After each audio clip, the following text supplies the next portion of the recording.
मस्ती की बात होती है साहब, और मस्ती के कवि हमारे अरुण भाई बैठे हैं। एक हास्य कविता का मेरे लिए बोला था, कई हमारे पुलिस मित्र भी आए हुए हैं यहाँ पर। मैं तो अभी परसों परले दिन कनाट प्लेस गया सर, वहाँ एक तोते वाला तोते बेच रहा था। मेरे को एक तोता खरीदना था। मैंने उससे कहा, मैंने कहा तोता कितने का है? बोला ये 10,000 का। मैंने कहा इसमें क्या खास बात है? कह रहा बहुत विशेष है, ये तोतों की महफिल जितनी भी है ना, उनका हेड कांस्टेबल है, बहुत अच्छा काम करता भाई साहब, कोई गलत काम नहीं, सारे करेगा, ये 10,000 का ले जाओ। और मैंने कहा ये? बोला ये 20,000 का है। मैंने कहा इसमें क्या खास बात है? तो बोलो तोतों का सब इंस्पेक्टर है ये, कोई आज तक नहीं, जितने भी पूरे मोहल्ले के अंदर बहुत बढ़िया काम, कोई लड़ाई नहीं, कोई झगड़ा नहीं, थाने का पूरा सब बढ़िया काम करता है। मैंने कहा ये तीसरा? बोला ये तीसरा 2 लाख का है। मैंने कहा इसमें क्या खास बात है? बोला खाली रोब दिखाता है ये, इनका SHO है। ताली थोड़ी बजाइए, एक बार हाथ खड़े करके बजा दियो साहब। ये है मस्ती की बात। और हमारी बहन जी बैठी है पीछे, सुन रही है, मैं प्रणाम करता हूं। वरना कवि सम्मेलन में तो बाबूजी अभी कुछ दिन पहले की बात बता रहा हूं, एक महिला 15 मिनट से गुस्से में घूर रही मेरे को, आई होगी घर में कलेश करके, मेरे को क्या लेना देना। मैंने बाद में पूछ लिया, मैंने कहा बहन जी मुझसे कोई गलती हो गई क्या? बोली नहीं, तेरी शिकल मेरी सास से मिलती है। कुछ नहीं पता लुगाई किसको कहां निपटा दे। हंसराज जी सुनो, एक कविता दिल्ली पुलिस सब टीवी वाह क्या बात पर जो पढ़ सुनाई थी मैंने, मनीष भाई सुनिएगा, उसके बाद एक छोटी सी कविता सुना के अपने विराम लूंगा। क्या उसी थाने में तबादला हो गया मेरा भी जिसमें पत्नी सिपाही थी? उसी थाने में तबादला हो गया मेरा भी जिसमें पत्नी सिपाही थी, अब घर हो या दफ्तर दोनों जगह लुगाई थी। भाई ताली बजाओगे तो सुनाऊंगा, क्योंकि ये कविता सबने सुनी हुई होगी। कि उसी थाने में तबादला हो गया जिसमें पत्नी सिपाही थी, अब घर हो या दफ्तर दोनों जगह लुगाई थी। सारा दिन दहशत में काटता था, इधर पत्नी चीखती उधर इंस्पेक्टर डांटता था। वैसे तो ये तबादला मेरी तरक्की थी, पर अब हफ्ते में 2 बार बेइज्जती होनी पक्की थी। क्योंकि अभी पिछले ही दिनों लाठी चार्ज के दौरान उसने ऐसे जुल्म कर दिए भाई साहब, पब्लिक की आड़ में 2 लठ मेरे दर्द दिए। मैं बोला देखती नहीं पति परमेश्वर हूं। बोली घर चल के उतारूंगी आरती, अभी तो ड्यूटी पर हूं। जीवन अब मेरे लिए सजा याफ्ता है। उसके हाथ में डंडा देखकर भाई साहब आज भी दिल कांपता है। और एक दिन की बात पैदा हो गए ऐसे हालात, इधर इंस्पेक्टर इधर पत्नी, दोनों ने एक साथ आवाज लगाई मेरे को, दोनों ने एक साथ आवाज लगाई। मेरी तो समझ में ही नहीं आई, पहले किसकी सुनूं, कहां जाऊं, नौकरी संभालूं या इज्जत बचाऊं। वो तो शुक्र है इंस्पेक्टर साहब भी शादीशुदा थे, उन्हें गृहस्थी के सारे अनुभव पता थे। बोले यार हमारा क्या है, हम तो आज यहां, कल दूसरा थाना है, तुझे तो शाम को ही घर जाना है। बहुत बढ़िया है भाई, और सारा जीवन इसी के साथ बिताना है। जा पहले पत्नी से पूछ क्या बात है। अबे रो मत यार, मेरे घर में भी यही हालात हैं। और तो कमिश्नर तक का यही हाल है। होंगे भारत सर, घर में भला किसकी मजाल है, घर में भला किसकी मजाल है। और अब तो डर डर के खोखला हस्बैंड हो गया हूं। नौकरी जरूर करता हूं पर ऐसा लगता है कि सस्पेंड हो गया हूं। और एक दिन की बात, पैदा हो गए ऐसे हालात। अगले दिन था वैलेंटाइन, 2 ड्यूटी थी कंबाइन। अगले दिन था वैलेंटाइन, ड्यूटी थी कंबाइन। मैंने तो वैसे ही पूछ लिया, कहो तो चले आज कॉफी शॉप में। बोली बंद करवा दूंगी छेड़खानी के आरोप में। ये घर नहीं है थाना है, ये घर नहीं है थाना है, यहां पत्नी वाला रिश्ता नहीं चलेगा। यहां तो ऊपर की कमाई में भी हिस्सा आधा बटेगा, यहां तो ऊपर की कमाई में भी हिस्सा आधा बटेगा। और सच्चाई तो ये है दोस्तों कि मैं हवलदार होकर भी मुलजिम की तरह लाचार था, मेरी वर्दी पर लगा हर स्टार बेकार था। और वो सिपाही होकर भी थानेदार थी, बिना स्टार के भी सुपरस्टार थी, बिना स्टार के भी सुपरस्टार थी। लेकिन ना कोई शिकवा ना कोई गिला, क्योंकि बहादुरी का इनाम डिपार्टमेंट की तरफ से मेरे को मिला। इस बात को लेकर मिला कि जो व्यक्ति 24 घंटे पत्नी के साथ रह सकता है, उससे बहादुर भला देश में और कौन हो सकता है। तालियां एक बार बजाएं। एक अंतिम कविता पढ़कर अपना स्थान लेता हूं। अंतिम। लेकिन मैं भी बेतु जी को बहुत बहुत शुभकामनाएं, बहुत बहुत बधाई देता हूं उनके जन्म दिवस पर। मैं भी कभी 50 का हुआ होना पड़ता है, पर मैं 50 का लगता नहीं था, मैं 70 का लगता। अपनी उम्र से 20 साल बड़ा। लेकिन ऋतु जी के साथ ऐसा नहीं है, उल्टा है। ये 50 की हुई है लेकिन अपनी उम्र से 20 साल कम दिखाई देती है।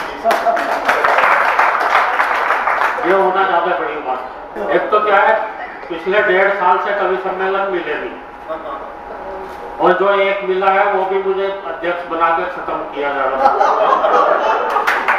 लेकिन वो, हाँ, पवार जी अभी हम मिलने गए, मैंने कहा हम भी अपने बुजुर्गों से जाकर के मिल लेते हैं। हम मिलने गए, अनिल भाई, मैं, रसिक गुप्ता भी थे साथ में। तो वो अपनी फेसबुक अकाउंट चेक कर रहे थे, बोले यार मेरे ना फॉलोअर कम होते जा रहे। मैंने कहा भाई साहब दूसरी लहर भी तो चल रही है। इसलिए बोले अच्छा इसलिए कम हो गए होंगे। मैंने कहा और क्या, अभी तो तीसरी की ओर चलता। लेकिन कोरोना ने बहुत दुखी किया, और उस दुख से हम सभी लोग निकले, हमारा देश निकले, पूरी पृथ्वी उस वातावरण से निकले। ये मैं कामना करता हूँ, हर कवि की यही कामना होनी चाहिए कि हम सब मानव जाति जो है अपना वापस उसी दौर में आए जिस दौर में हम जिया करते थे। क्या मैंने 2 पंक्तियां कोरोना को लानत देते हुए लिखी। किसी को लानत देते हुए कुछ लिखा जाता है तो उसको कहते हैं कशीदा पढ़ना। उर्दू का एक शब्द आता है कशीदा पढ़ना कहते हैं उसको। तो 2 लाइनों का एक कशीदा पढ़ता हूँ कोरोना के नाम। आ जाओ विनय भाई, बहुत बढ़िया कविता पढ़ी आपने।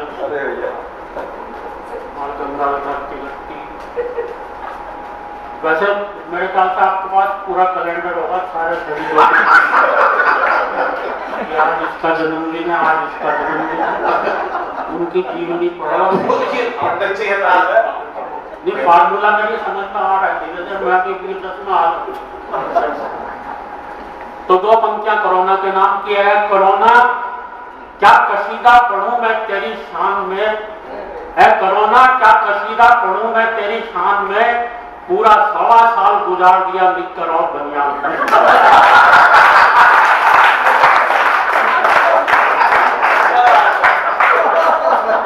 तो मतलब इससे कोरोना पे इससे ज्यादा कहने को कुछ नहीं, मतलब मैं बता रहा हूँ साढ़े मैंने कम से कम 500 फिल्में कई बार देखी, और कोई काम ही नहीं। क्या करोगे, कहाँ बाहर निकलो तो कोरोना का डर, अंदर तो अपना रोना अलग ही है। आदमी जाए तो जाए कहाँ। तो खैर ओज की बहुत बढ़िया कविता पढ़ी। मुझे भी अपनी एक पुरानी कविता याद आ रही है, मैं वो जी कविता पढ़ना चाहता हूँ। आप में से बहुत से लोग मुझे बहुत दिनों बाद सुन रहे हैं मेरे ख्याल से।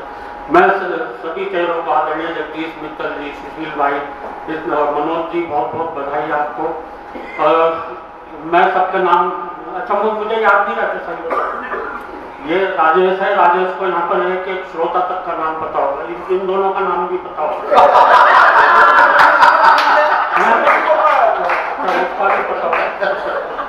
पर मेरे तो याद ही नहीं रहता। मुझे तो भूलने की ऐसी बीमारी लगी, अपनी कविताएं याद नहीं रहती, इसको नाम याद रहता है। खैर ये इसका गुण है, ये कुछ दिनों में जिस हिसाब से ये लगातार बोलने का अभ्यास करता, मुझे लग रहा कुछ दिनों में ये कथावाचक बनने वाला है। कथावाचक मुझे इसमें भविष्य का मतलब मुरारी बापू वगैरह दिखाई देता है। अच्छा, ये मेरा छोटा भाई है विनय, इतनी अच्छी कविताएं लिखता है 20 की। आज इसने बहुत कृपा की कि इसने पाकिस्तान को नहीं लिखा है, वरना 20 का कवि आता भाई साहब सबसे पहला काम ये होता है उसका कि मंच से ही पाकिस्तान को निपटता। तो अच्छा, हमारी देशभक्ति भी है, मेरे दोस्त ने बहुत बढ़िया, हमारी देशभक्ति भी ऐसी है जो पाकिस्तान के अलावा और किसी देश के खिलाफ जाती नहीं। तो मेरे एक दोस्त ने एक दिन एक बहुत बढ़िया बात कही, बोला यार अगर ये पाकिस्तान नहीं होता तो हम लोग देशभक्त भी होते कि नहीं होते।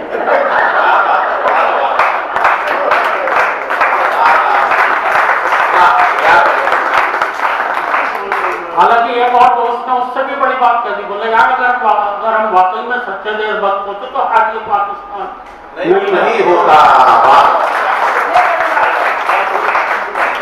अच्छा मैं बता रहा हूँ, अच्छा बीच रस में बहुत से लोग अतिशयोक्ति तो करते ही करते हैं, कोई कोई तो इतनी ऊंची छोड़ेगा। ऐसा हुए पिछले दिनों एक कवि को सुन रहा था, बड़ी जोर से चीखते हुए बोला, राख लगाकर जीभ खींच लो पापी पाकिस्तान की। मैं चौंका, मैंने कहा राख लगाकर क्यों खींचे? बोले जीभ है, स्लिप कर सकती है। अच्छा लोग आए तो वो सही बता रहा हूं, जिन दिनों कारगिल में लड़ाई छिड़ी हुई थी उन दिनों मेरी ये कविता बनी। हुआ क्या कि जब युद्ध छिड़ता है, किसी देश के साथ युद्ध होता है, पाकिस्तान से हमारी सीधे सीधे लड़ाई हो रही थी, तो जनता में जोश आ जाता है। हर नागरिक सोचता है कि मैं भी एक सैनिक हूँ, वो अपने स्तर पर वहां पर लड़ना शुरू कर देता है। अच्छा जोश आया तो मेरे मोहल्ले वालों को भी आ गया, उन्होंने सोचा अब इस जोश को कहाँ निकालें। बोले सोचा एक वीर रस का कवि सम्मेलन करवाओ। अच्छा भाई साहब वीर रस के अच्छे कवि जितने भी थे वो पता नहीं कहाँ बिजी थे, उन्हें कोई कवि नहीं मिला वीर रस का, तो उन्होंने क्या किया,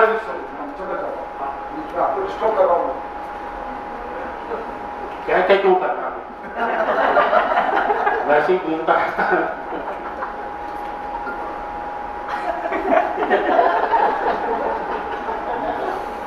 पाकिस्तान देख लियो मेरे तो पहन के नहीं जा रहा इसीलिए चुपचाप निकला भाई साहब, भारतीय कंपनी देखी। मतलब कोरोना के बाद पहला कवि सम्मेलन है और मैं भी बगैर जूतों के साथ पहले मैं ही निकल ली है। मैं कहाँ था यार? पाकिस्तान जी खींच लो राख लगाकर। अच्छा वो तो कोई वीर रस का कभी नहीं मिला। हाँ, कोई वीर रस का कवि नहीं मिला। वो पता नहीं कहाँ से 50-60 कवि पकड़ के लाए। उन्होंने क्या किया, सड़क पे जो भी मूंछों वाला आदमी दिखाई दे रहा था उससे कह रहे थे यार तू वीर रस का लग रहा, आजा मंच पे बैठ जा। मैं उस कवि सम्मेलन को सुनकर आया, मेरी एक हास्य रस की कविता बनी, किसी पर कोई कटाक्ष नहीं है, सीधे सीधे आप तक कविता पहुंचा रहा हूँ। एक बार तालियां बजाकर मन दूसरे मन से आप सुनेंगे, उससे दूसरे मन से मैं आपको सुनाने की कोशिश करूंगा कि कारगिल युद्ध पर वीर रस का कवि सम्मेलन था। मंच के थे बहुत ही ठाट बाट, वीर रस के कवि बैठे थे लगभग 60। मैं खुश हुआ, 60 कवियों की पूरी प्लाटून। भाई क्या बात है, आज की रात तो पाकिस्तान के लिए कहर की रात। जब एक ही कवि पाकिस्तान को निपटा देता, 60 उसका क्या हाल करे। आज की रात तो पाकिस्तान के लिए कहर की रात है। फिर आतंकित हुआ 60 कवि, वो भी एक ही रस के, भगवान बचाए। जो लड़ाई इनकी आज पाकिस्तान से होनी है, कभी वो इनमें आपस में न छुड़ जाए। 7-8 कवियों ने तो कर रखा था संचालक का घेराव। एक कवि बोला देते हुए मूंछों को ताव, पहले कविता पढ़ने मैं जाऊंगा, क्योंकि शुरू में ही यदि किसी और कवि ने पाकिस्तान निपटा दिया तो मैं क्या बाद में झुनझुना बजाऊंगा, तालियां बजाते रहेंगे। पर कवियों ने श्रोताओं में ऐसा जोश भर दिया कि पहले कवि की कविताओं की बमबारी ने ही पाकिस्तान को अधमरा कर दिया। पूरा मंच बन गया था बनकर, सभी कोसने लगे पाकिस्तान को जमकर। और एक कवि अभी भी पुराने जमाने के नशे में डूब रहा था, मिसाइलों के युग में पाकिस्तान के खिलाफ तलवार लिए हुए बोले कहाँ है पाकिस्तान की तलवार से निपटाएंगे। एक ने तो बहुत ऊंची छोड़ी बैठा। उन दिनों परवेज मुशर्रफ पाकिस्तान के सेनाध्यक्ष थे, बड़ी जोर से चीखते हुए बोले ऐ मुशर्रफ, हम तेरे पेट में राणा सांगा की तलवार भोंक देंगे। मैं चौंका, यार राणा सांगा की तलवार साले 400 साल पुरानी। बोले कुछ नहीं यार, उसकी धार से मरेगा तो मरेगा, नहीं तो साला सेप्टिक से तो मरी जाएगा। तो एक कवि ने पाकिस्तान को बंदूक से, एक ने तोप से उड़ाया। एक कवि तो शायद अर्थशास्त्री था, एक भी पैसा खर्चा नहीं किया, पूरा पाकिस्तान फूंक से उड़ा गया। अब जो कवि आया उसने अपने एक हाथ कमर पर लगाया इस तरह से, एक हाथ एक दिशा में उंगली करके उठाया इस तरह से और जोर से चिल्लाया सुन ले पाकिस्तान सुन ले। मैं टकराया, और इस पंक्ति पर आप सभी की तालियां चाहता हूं। मैं टकराया, अबे ये क्या क्लेश है, जिस दिशा में यार ये कवि उंगली उठा रहा है उस दिशा में तो बगला क्लेश।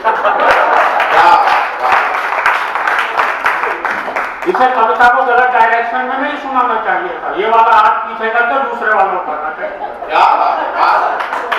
वो फिर चिल्लाया, सुन ले पाकिस्तान सुन ले। इस बार एक श्रोता ने खड़े होकर जो बात कही उस पर आपकी तालियां चाहता हूं। वो फिर चिल्लाया, सुन ले पाकिस्तान सुन ले। एक श्रोता खड़ा होकर बोला, अबे क्या और किससे कह रहा है, पाकिस्तान तो जन्मजात कह रहा है। कभी ने उस श्रोता की नहीं सुनी और इस बार वाक्य बदला, इस्लामाबाद अगर मेरी आवाज सुन रहा हो तो सुन ले, इस्लामाबाद अगर मेरी आवाज सुन रहा हो तो सुन ले। और अगली पंक्ति पर फिर आपकी तालियां उठनी चाहिए। पीछे से एक श्रोता बोला, भाई जब तुम्हारी आवाज यहीं तक ठीक नहीं आ रही। क्या बात है, वाह वाह वाह। तो इस्लामाबाद तक कैसे जाएंगे? वीर रस का अब जो कभी आया वैसा होगा करीब 15 किलो का। सही बता रहा हूँ बिना भाई, इतना तो तब बता रहा हूँ जब भयंकर सर्दियों का मौसम था। 5-6 किलो तो कपड़े ही पहन लेते। मैंने तो पूछा इससे, मैंने कहा यार ये वीर रस का कभी इतना पतला दुबला इतना कमजोर कैसा हो गया? बोला ऐसा इसलिए हो गया क्योंकि ये हर समय फूकता ही रहता है। इतना नुकसान ही अपनी कविता से पाकिस्तान का नहीं कर पा जितना अपने शरीर का कर। अच्छा, इतना पतला दुबला कभी जब कविता पढ़ रहा था, आप लोग दृश्य का आनंद लेना मित्रों। तो श्रोताओं में से एक बोला, भाई कौन खड़ा है, भाई कौन खड़ा है, दिखाई नहीं पड़ रहा है। मुझे तो लगता है भाई खुद ही कविता पढ़ रहा है। उसके बगल वाला श्रोता बोला, लगता है तू भी गच्चा खा गया है। अबे कभी तो खड़ा हुआ है लेकिन माइक के डंडे की ओट में आके। ये दिखने में कैसा लगता है जरा पता लगाओ। उसके बगल वाला श्रोता बोला, किसी के घर पड़ी हो तो दूरबीन उठा ला। अच्छा, कुछ खत्ती लोग भी बैठे होते हैं कभी सम्मेलन में। एक गया अपने घर से वाकई में दूरबीन लेकर आया, तो देखते हुए बोला, बाप रे ये कभी खड़ा है उसका एक्सरे। अचानक वो कभी बड़ी जोर से थरथराया। श्रोताओं में से एक बोला, लगता है मिर्गी का दौरा आया। और दोस्तों देखना मैं हाथ से कहां से निकाल कर लाया। श्रोताओं में से एक बोला, लगता है मिर्गी का दौरा आया। एक श्रोता बोला, इसे गरम गरम दूध पिलवाओ। दूसरा बोला, गरम गरम दूध से जूता दूंगा। तीसरा बोला, तो किस टेंशन में है, गौर से इसकी देख इसका मोबाइल फोन वाइब्रेशन में। बहुत बहुत धन्यवाद, बहुत बहुत। देखिए, जब चुनाव शुरू होता है तो चुनाव के समय वो नेता भी बाहर निकल करके आ जाते हैं जो कभी नेता जैसे दिखते नहीं, और जैसे निकलते हैं जैसे मेंढक निकल पड़ते हैं चुनावी दौर में, ऐसे ही नेता भी निकल पड़ते हैं और बड़े खुश होते हैं कि बहुत आनंद आ गया। आज सोनोटेक कंपनी के इस चैनल पर मुझे इस कविता को पढ़ने का सौभाग्य मिला है। बहुत बहुत धन्यवाद रलन साहब। तो देखिएगा कि जंगल के जीव चल पड़े चुनाव आ गए, जंगल के जीव चल पड़े चुनाव आ गए, और नेता उछल उछल पड़े चुनाव आ गए, चुनाव आ गए। जंगल के जीव चल पड़े चुनाव आ गए, नेता उछल उछल पड़े चुनाव आ गए, चुनाव आ गए। कि झंडा किसी के हाथ, झंडा किसी के हाथ तो डंडा किसी के हाथ, और काया किसी के साथ तो माया किसी के साथ। चेहरे बदल निकल पड़े चुनाव आ गए, नेता उछल उछल पड़े चुनाव आ गए, चुनाव आ गए।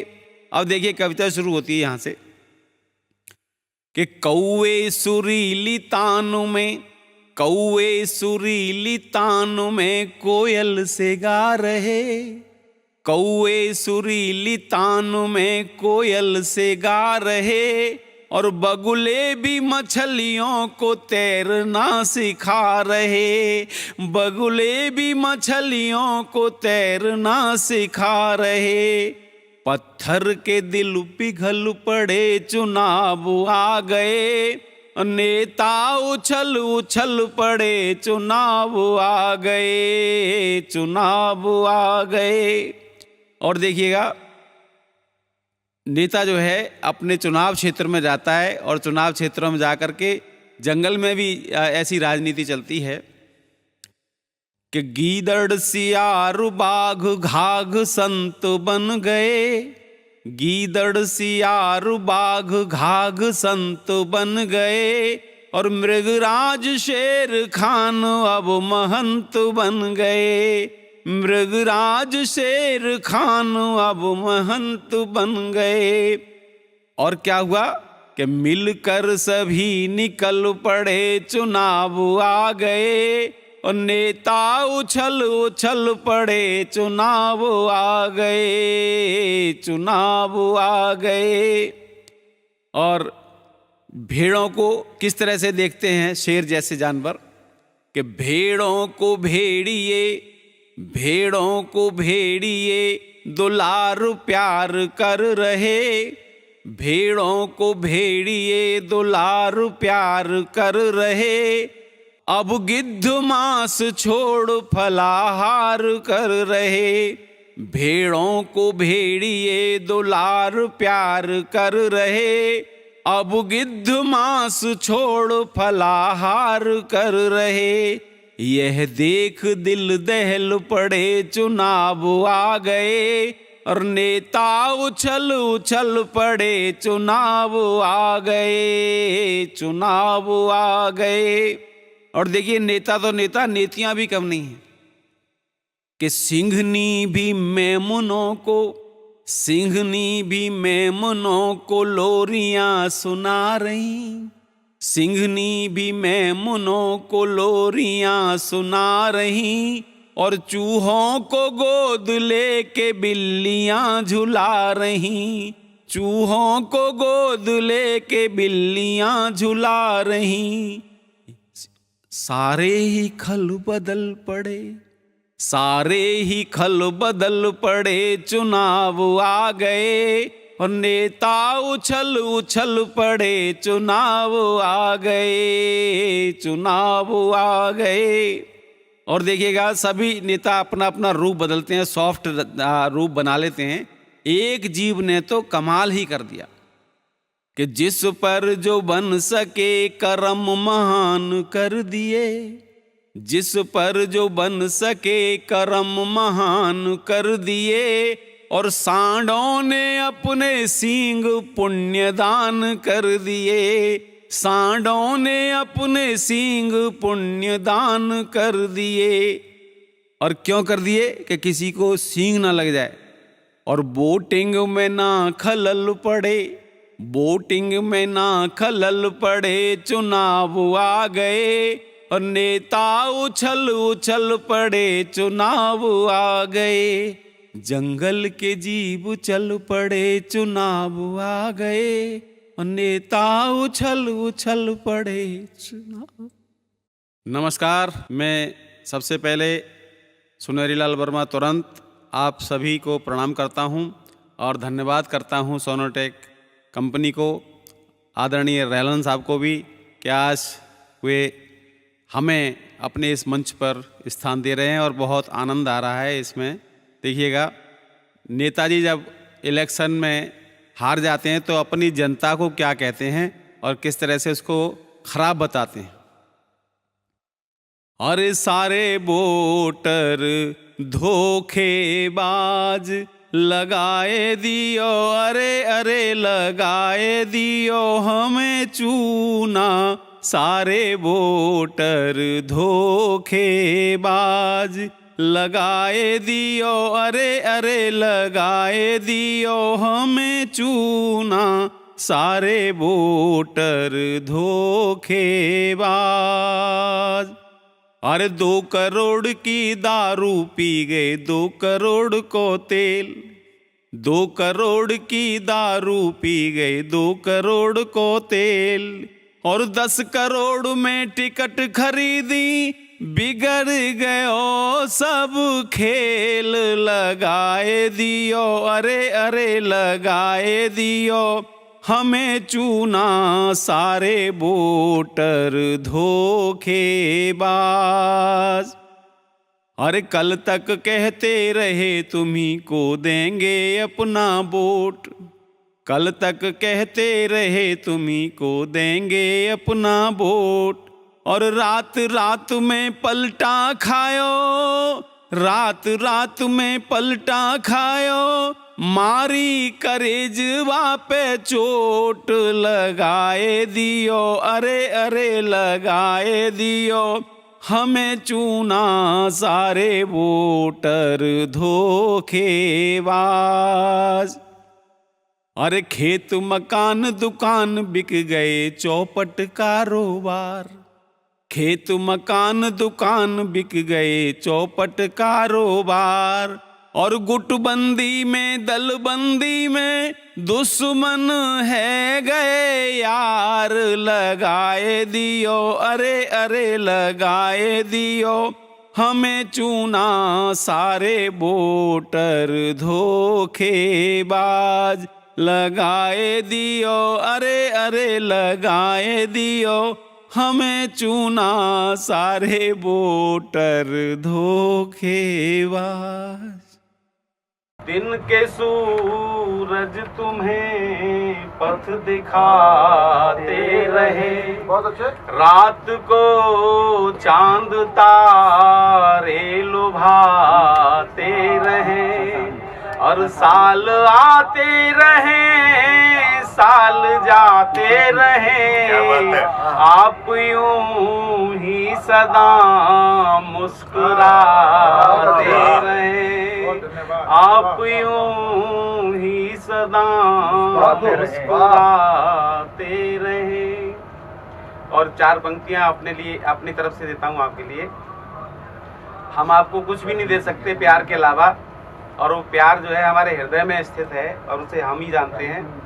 लोग बहुत सारे तोहफे लेकर के आते हैं, वो हम कुछ नहीं ला पाए। लोग चांद तारे भी दिखाना चाहते हैं, हम चांद तारे ला के दे देंगे। तो मैं कहना चाहता हूँ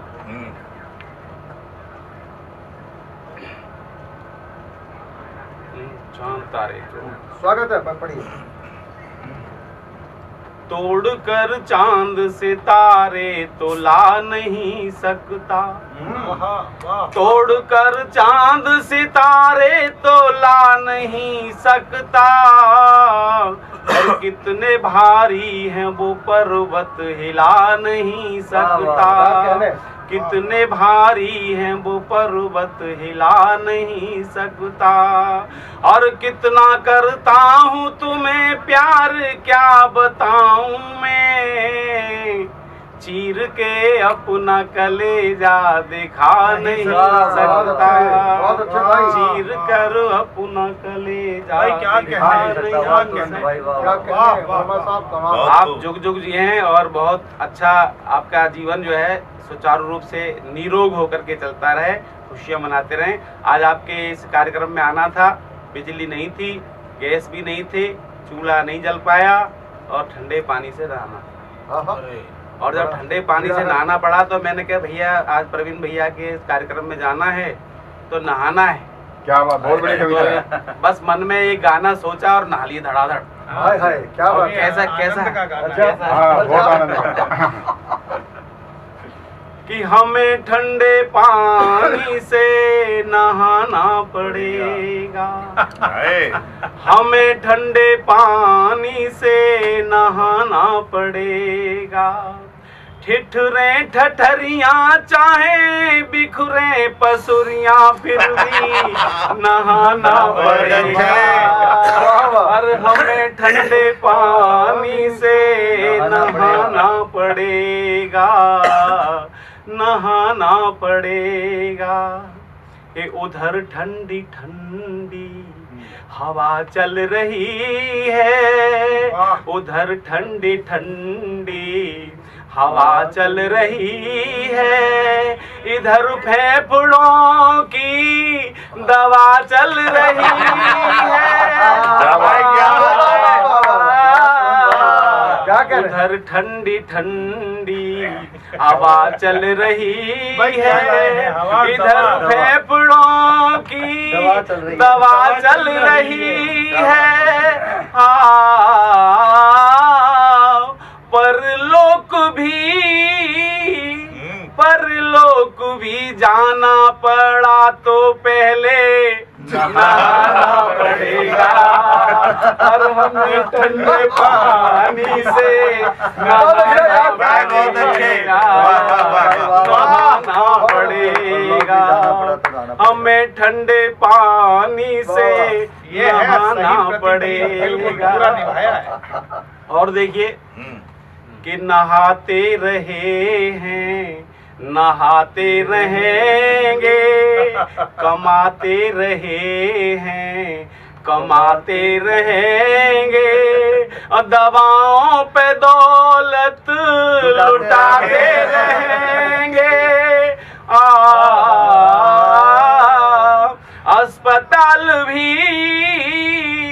अस्पताल भी जाना पड़ा तो आके नहाना पड़ेगा और हमें ठंडे पानी से नहाना पड़ेगा, नहाना पड़ेगा और जो वादा किया वो निभाना पड़ेगा।